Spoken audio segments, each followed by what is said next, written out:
Hello all, Tony here from Carton Cloud with another update from release 78. This update is in regards to rapid packing on the Android app, which is another one where we've made the Android get even closer to the iOS, as I've spoken before. So if we actually go over onto the Android app, here it is. I'm looking at a sales order, but if I hit the three lines up the top and I actually go back into the settings, I can go into the settings tab, and right down the bottom we've got enable rapid sales order packing.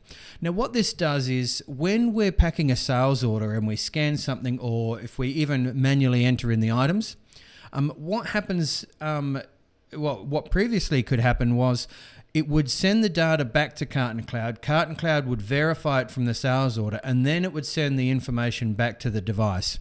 What happened was a lot of the times when customers were picking large orders, it would slow down the process. So we've enabled Rapid Pack, and Rapid Pack just virtually stops that transaction go back to Carton Cloud and back again, so it just keeps it local on the device. So it speeds everything up, and it makes the guys out in the warehouse a lot happier because things go a lot quicker. So by default now, I believe that's enabled. Another issue, or another one which we had, is also on the Android, we can now scan custom barcodes. Now when I talk about a custom barcode, we talk about things like an SSCC barcode.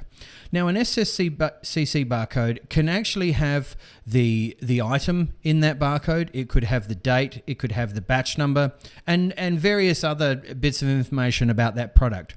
Now what we've had is we have had customers where they need to scan the barcode, but they only want to get one piece out of that barcode. So for instance, the item code. They don't care about the batch, or they don't care about the expiry. They just want the item code because they want to verify as they're doing the scanning. So we've now got it on Android, so we can actually do custom codes by dragging the information out using regular expression or regex. But that's just another one which we've tried to do to keep everything on par with where we're at with the iOS. Cheers.